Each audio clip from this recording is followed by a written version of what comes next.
Hi there, welcome to Talk Canicross. I'm Janetta George. And I'm Gail Walker.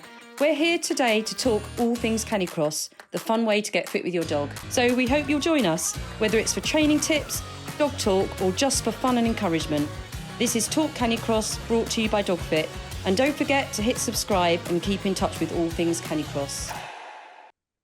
So hi there, welcome to Talk Canicross. Today we're going to dive into something a little different and a bit faster. We're going to be talking all things Bikejor. So if you've ever really wondered what it's like to swap your running shoes for a bike and let your dog take the lead on two wheels, then this episode's going to be for you. So we were joined today by DogFit Trainer Sam Ellis, who comes from beautiful West Cornwall. She's here to share her experience, advice and help on how to get started, what equipment you need and how you can build your dog's confidence and enjoyment on the trails on your bike. So welcome, Sam. It's lovely to have you on the show. Hi, yeah, thank you. Thank you for having me. Yeah, hi Sam. So lovely to catch up again. I guess for people who don't know too much about you, it'd be really good to hear a little bit about your background, if you don't mind, and tell us a bit about your dogs as well, and then how you got into Canicross in the first place, and then obviously the main subject for today, bikejoring. Yeah, no, absolutely. Yeah, thanks. Yeah. So I've always had dogs growing up. One of the I suppose one of our sort of main dogs that we had growing up was actually a Munsterlander. And obviously sort of back a little while ago now. None of this was sort of really a thing and out there and around. So I don't know, watched lots of the lovely films of dog sledding in and bits and pieces like that. And actually both my grandparents were meteorologists. My grandfather, he was sort of sent over to Deception Island to study sort of the ice and the ice melting way back then in the 1950s, I think it was.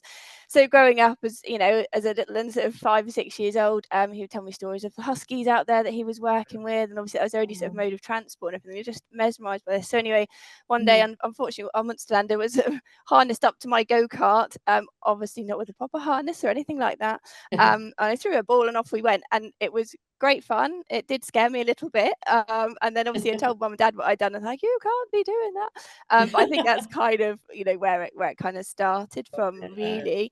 I've been lucky to go to Canada and done a bit of dog sledding there, and Norway. I think that's where the bugs that came from, and obviously always been involved with dogs and dog agility and all that kind of stuff. So that's where I suppose that sort of seed was sown a little bit.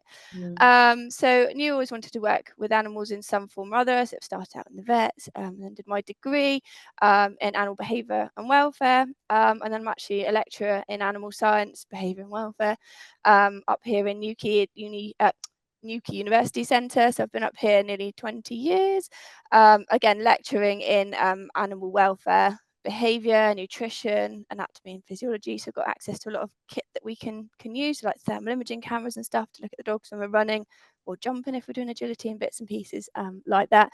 So yeah, it just started probably 10, maybe 12 years ago. A colleague of mine said, "Oh, Sam, have you seen this thing? It's called Canicross." And of course, yeah, showed me that. I was hooked. Went down to Camborne there with Justin. He had all the kit and advice and sort of set up. And I think that was my birthday present that year.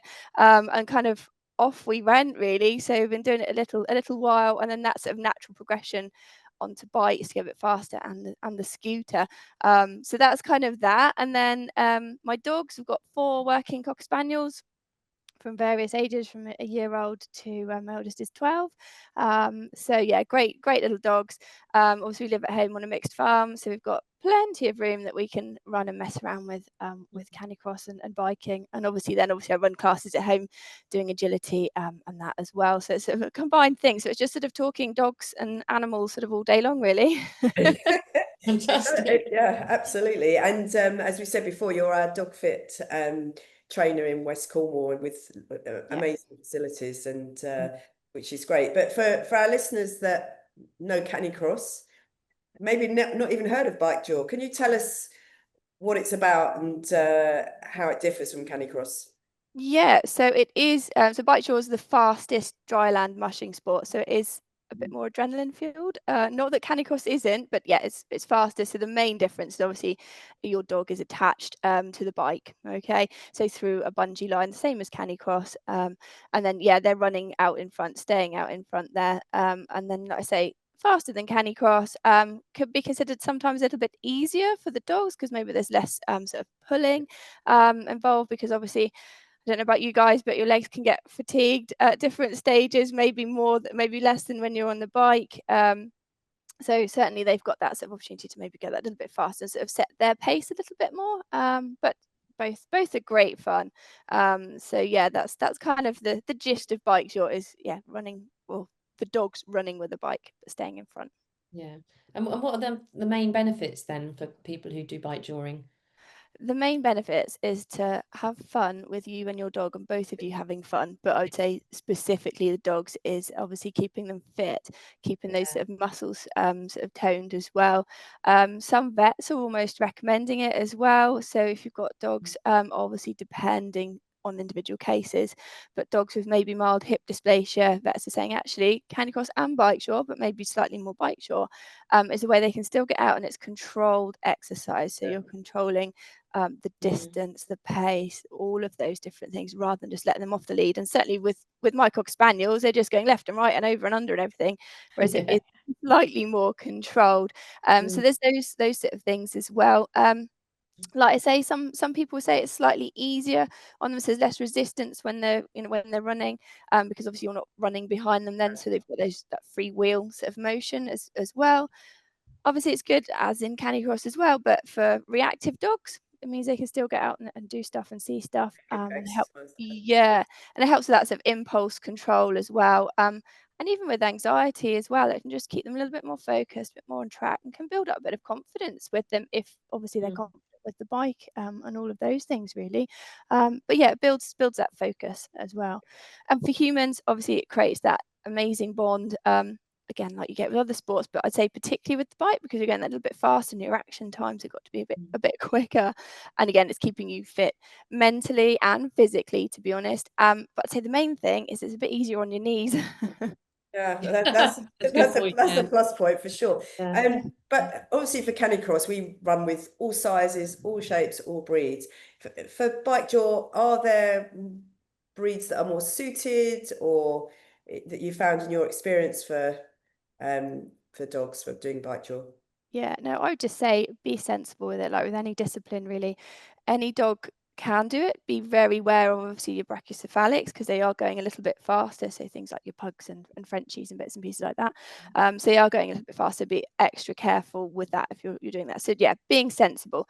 I'd say the main thing is that whatever breed, the dog needs to be fairly fit to start with, again, as with any discipline, and obviously not too overweight. If you have got an overweight dog, also you can start by canny trekking and going a bit slower paced and just slowly build that up and those sort of times up. But you're the ones that sort of, I would say, maybe excel a bit more, in particular if you're wanting to compete, are your more athletic breeds sort of naturally. So things like Huskies, your Pointers, sometimes your Collies, your working breeds. But like I say, any sort of fit, healthy dog with enthusiasm and drive is fine. Obviously, I run tiny little working Cocker Spaniels, but they're nice and agile, and they're bred to go out and do a day's of job really. So yeah. But any breed, yeah. When you said about building up, I actually think for a lot of people listening to this, most of them will be doing Canicross anyway, but it sounds like a natural progression. Like you said, you might start with canny trekking, do some Canicross, and then consider bikejoring, especially once you've got that bond with your dog, and because you're going to be going at faster speeds, which I want to ask you about later actually. But on sticking with the whole piece about the dogs and everything, are there any age limitations? Because obviously with Canicross we always say wait till your dog is fully grown, and that might be different for some breeds. Some breeds it's 18 months, a lot of 12 months. Would you say it's any different for Bikejor? Because like you say, it's a bit more exertion. You said they've got to be pretty fit.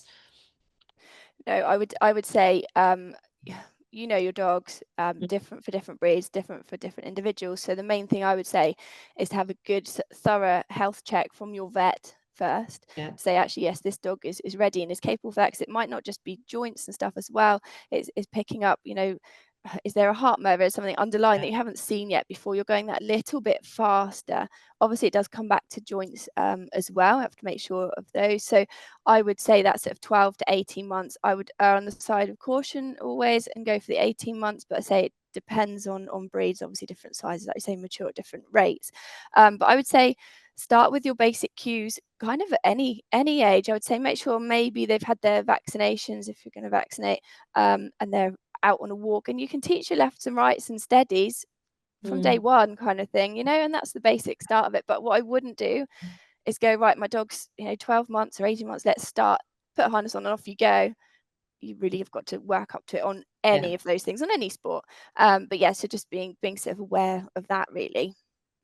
Yeah, and at the other end, I guess, if your dog is an experienced canicrosser and it's fit, I guess it's gauging, you're not going to, when the dogs are stiffer and they're obviously finding it a bit more harder, then that's not the time to be starting Bikejor with them. They really need to start when they're younger, after they've started canicrossing.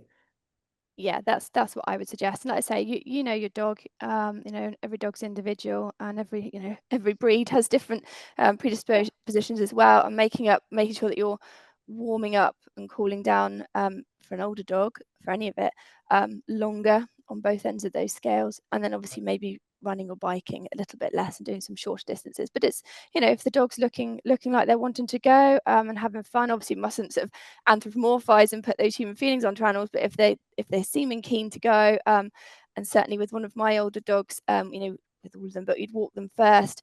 I don't just put them straight onto the bike. And if you go, come on, then let's go onto the bike, and they're like, not really fussed.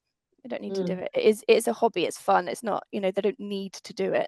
Yeah, absolutely. It's interesting because I only ever started canicross so that I could do Bikejor, and I never then got onto Bikejor. Oh. Just obviously, but that's obviously the first starting point for everyone. And as you said, introducing those commands all translate into the bike. Yeah. So someone that's done a bit of canicrossing, they now want to go onto the bike. What's the essential kit and how does that differ from canicross kit for Bikejor? Yeah, so the kit, what I'd say is make sure you've got a good functioning working bike. Ideally disc brakes so that you've got a bit of stopping power. But I would say the main thing is to be confident on the bike that you're on.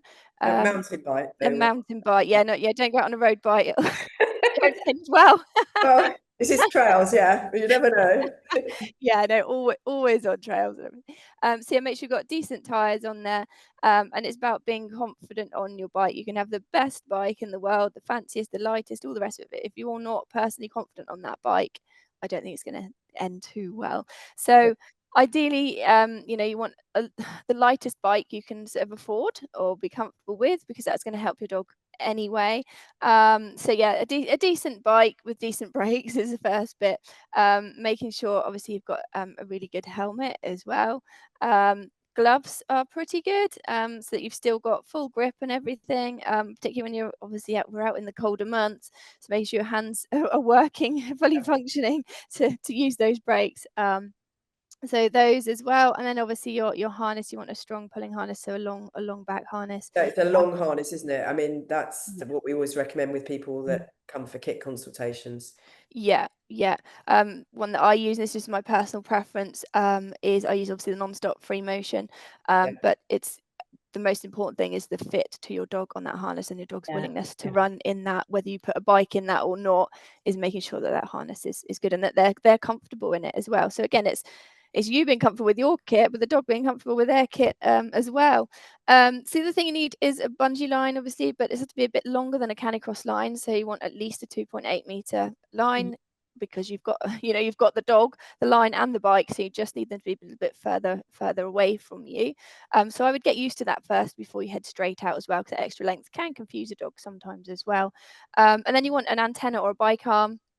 I use the click fix one, so literally you can clip it in and clip it off again, and again you can get your dog used to that, which we'll probably talk about in a bit. But yeah, you need that one there.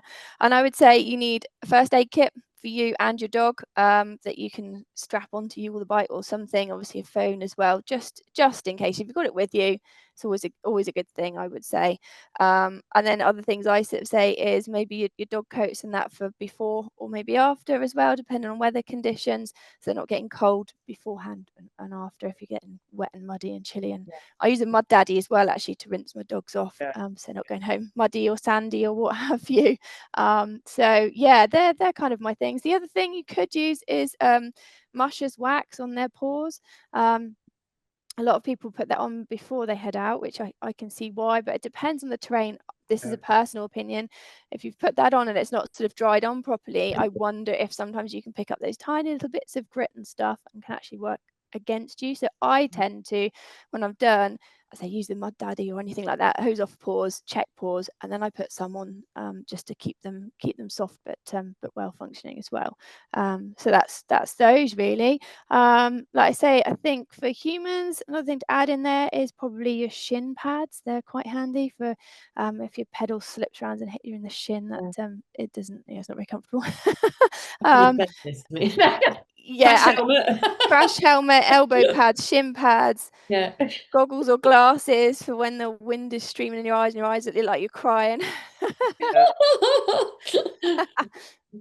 But yeah, I think that's the sort of basic kit, really. Yeah. But we're gonna come on to sort of like terrain and where all the training and safety in a second. So if anyone's listening thinking, oh my God, this sounds like I'm a bit scared about this, but this actually can be done in a fun, safe way. But yeah, so it's quite a lot to think about. So how do you, out of curiosity, you said about take a first aid kit, have other stuff on you. How do you carry all of that when you're So I use obviously don't take scissors necessarily out with that. I would have your decent first aid kit in your car or what have you. I have a running vest and I put little bits and pieces in that where I can, and obviously my phone. But yeah, obviously don't take your scissors on your vest with you because that isn't going to be no.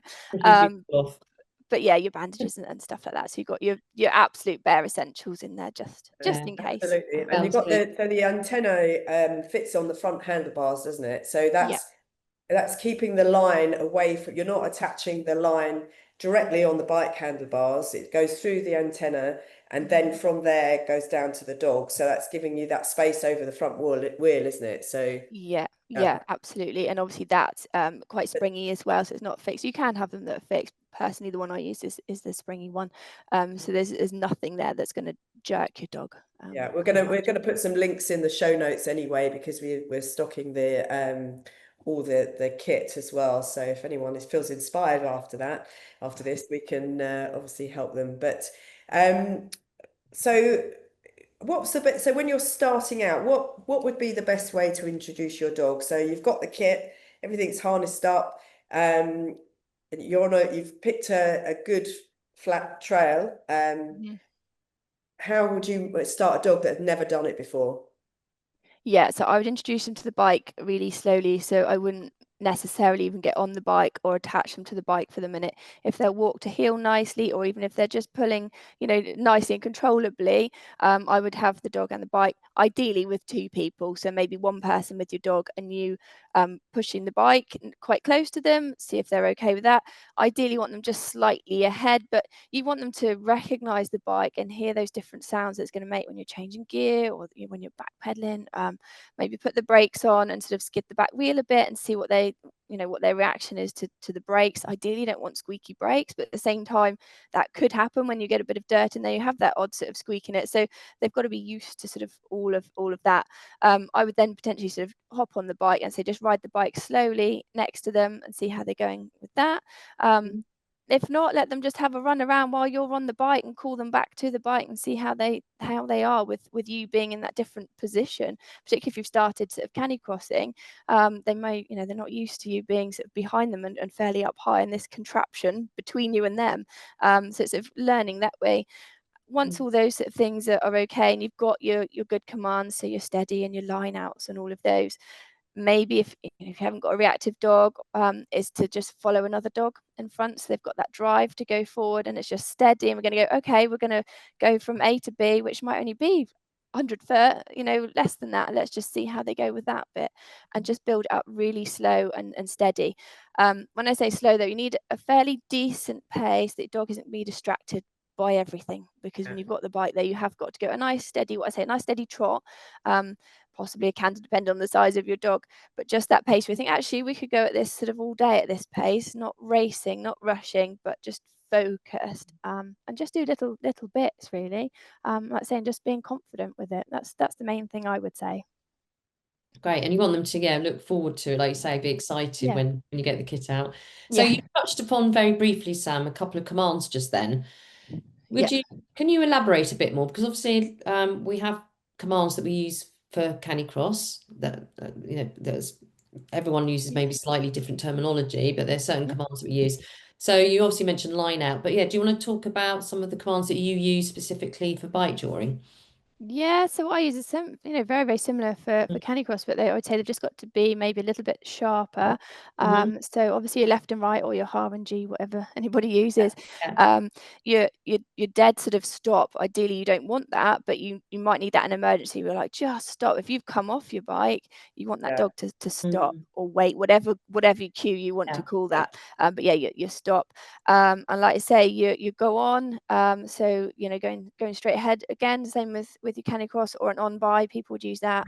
You're steady, which means what it says on the tin, is just slow up a little bit, and then obviously you go How but fast do you go?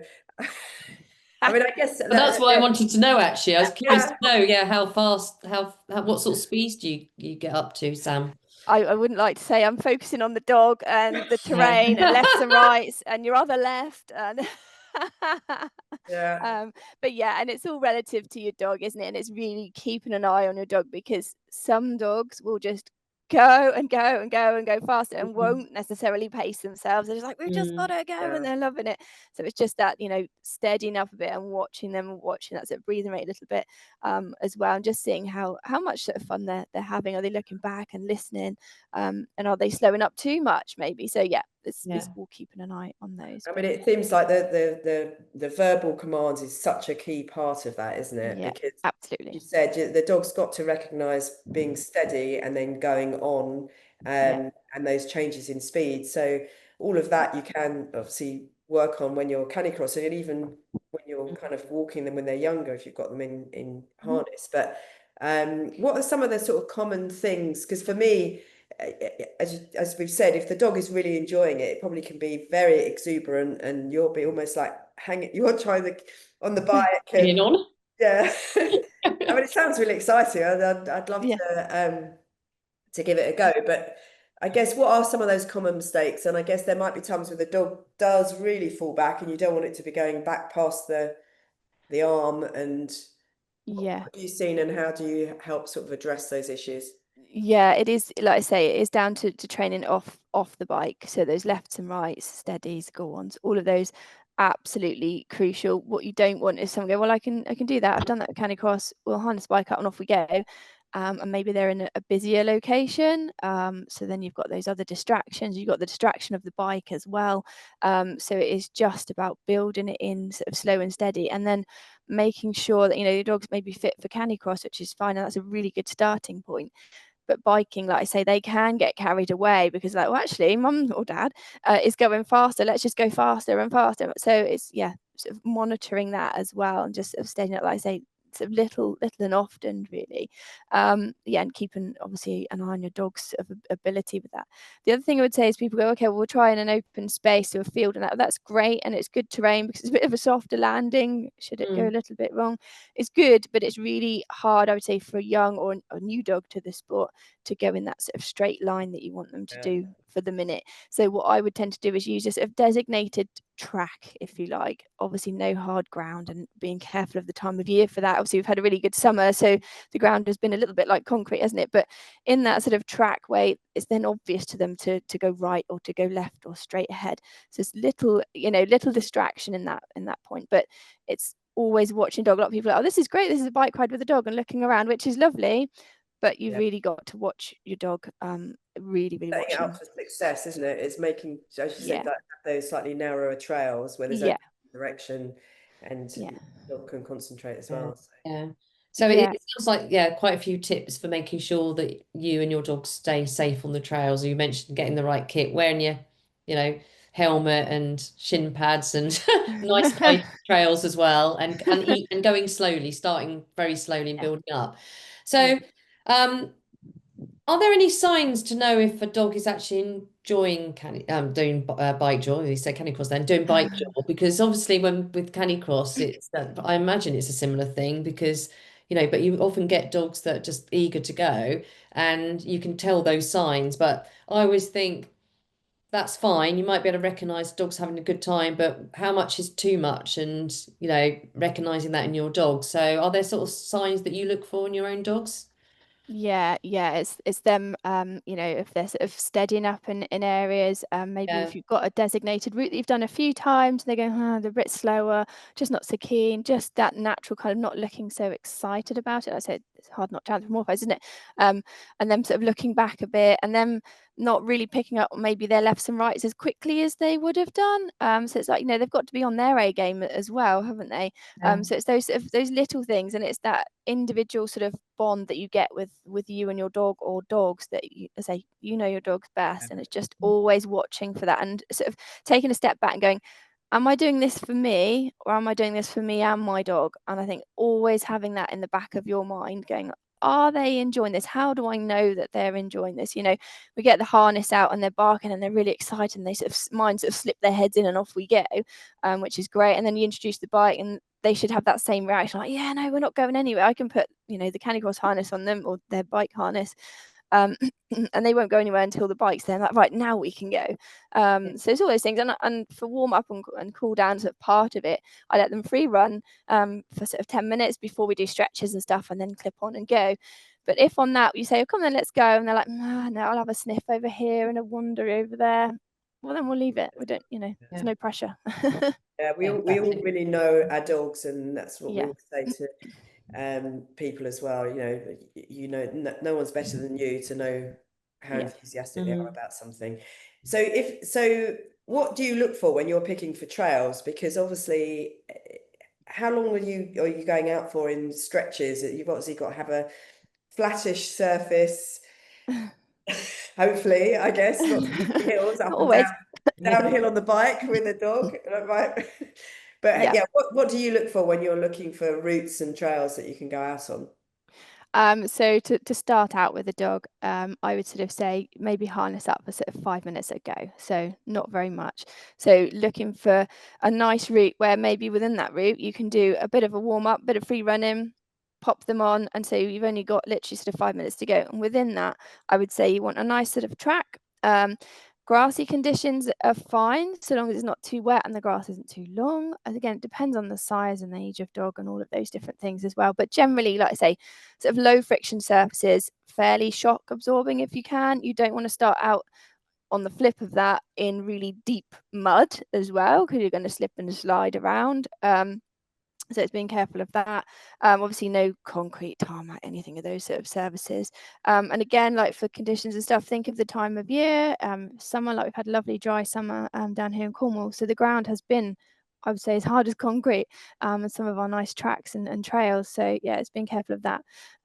So yeah, and knowing your route, plan your route carefully. Go, okay, well, here we might meet that, or over there is a hard right hand bend. So knowing what's coming ahead of you to start with, so you can set your dog up for success, really.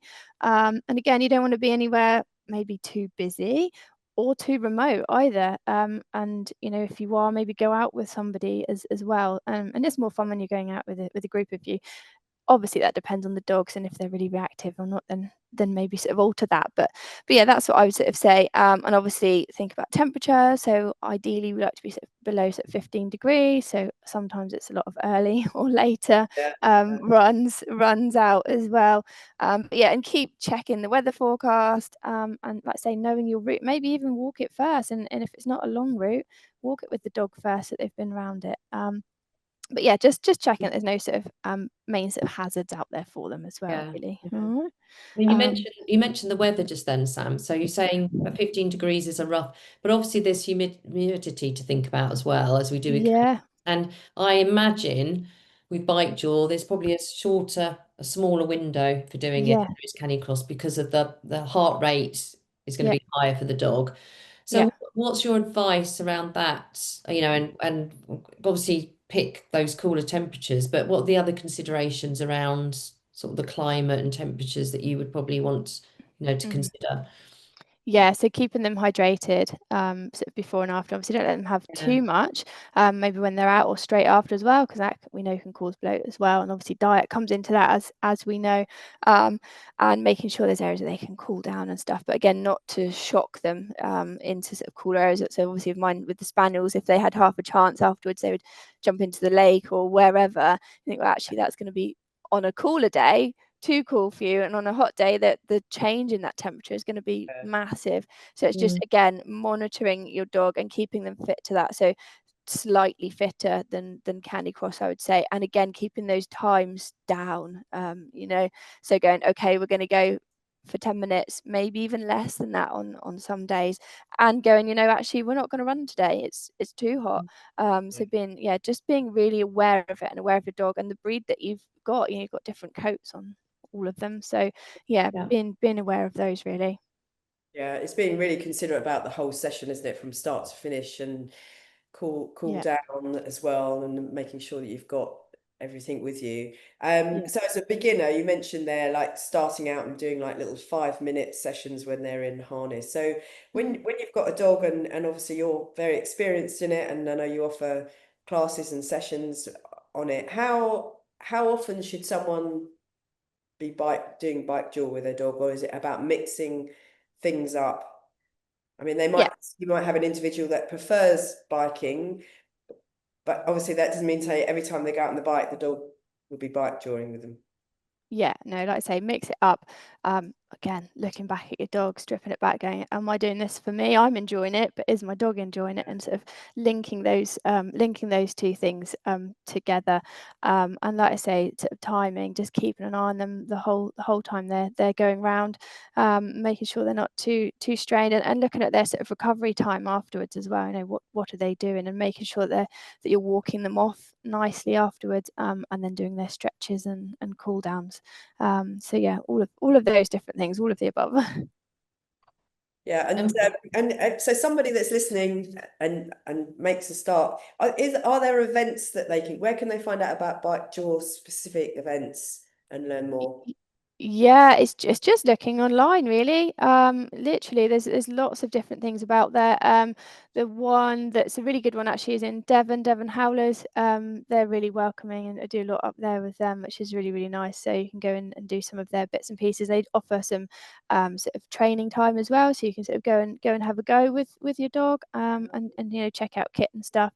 But yeah, that's really good. And yeah, it's just looking online, and you'll find all sorts of bits and pieces around all over the country. So yeah, It's great. That's great. And then I guess if anybody is thinking about giving Bikejoring a go, is there any advice you would give them about getting started? yeah, no, it's all about having fun. So that's the main ethos, and obviously animal welfare is absolute key. Your safety is paramount as well, so have those things in mind. But I would head to your vet first and say, I'm thinking of trying this. Is my dog fit to do this? What do you think? And that's your sort of starting point. And then I would contact someone to give you some advice, maybe have some one-to-ones, see how you go. And like I say, just do those shorter lessons, maybe once a week for a beginner, depending on the dog, really. But yeah, a short session in harness, maybe once a week. You could then up it slowly, but it's about those gradual sort of increments. But yeah, then seeing a trainer to check out your kit and everything like that. Yeah, that's a good idea. And if you wanted to do it socially, is this something you can do with other people? Because I was thinking about teaching the dog how to do it and how to pull. Like with Canicross, obviously it's very social sport. You can run in a group. It's obviously a lot harder with bikes, isn't it? And doing that. But what do you sometimes go out with other people and it can help teach the dog to pull and follow the other dog? Yeah, absolutely can. So yeah, follow another dog, as long as you've got good instructions with the person in front of you. We're like, actually, not too fast, please. We'll go steadily. Exactly. Yeah. But yeah, follow another dog can help. Obviously, it can hinder some dogs as well, so just being aware of that.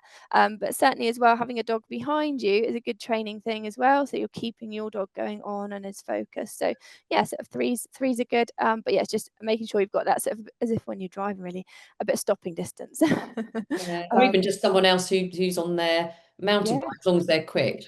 Because then you could have a couple of you out, and one's got the dog attached. I suppose you could do it that way. Yeah, absolutely, and that's where electric bikes come into their own. Yeah, it's true. Yeah. Brilliant. I think, Gail, you need to harness up Frank and go out this weekend. I'm sure. But need to get some shin pads, definitely. Yeah, absolutely. It's been great, Sam. Thank you so much for sharing your knowledge with us, and we are going to link your profile and everything in our notes below, because I know you do offer sort of online one-to-ones and help people get started as well. I mean, it's I think it's that next level excitement that will appeal to people, and going a bit faster with their dogs, and they literally look like they're flying. So thank you very much for joining us today. Yeah, it's been really interesting. Thank you, Sam. No, thank you. Hopefully you've sort of answered everything there. And like I say, this is just what I do and what sort of worked for me and some of my clients. So yeah, but it's not all as adrenaline filled. It can be slower and steadier. So if anyone's there going, oh my gosh, I don't want to go that fast, I choose life. It doesn't have to be, breakneck speed. It's controlled speed. Exactly. No, good point. No, thank you for some great tips. I hope a lot of people listening to this decide to give it a go, and hopefully let us know how you get on as well. Thank you so much, Sam. Thank you. Perfect, thank you. Thank you for listening to this episode of Talk Canicross. We really hope that you've enjoyed it. But don't forget to hit subscribe so we can keep you up to date and let you know when the next episode comes out. Happy canicrossing.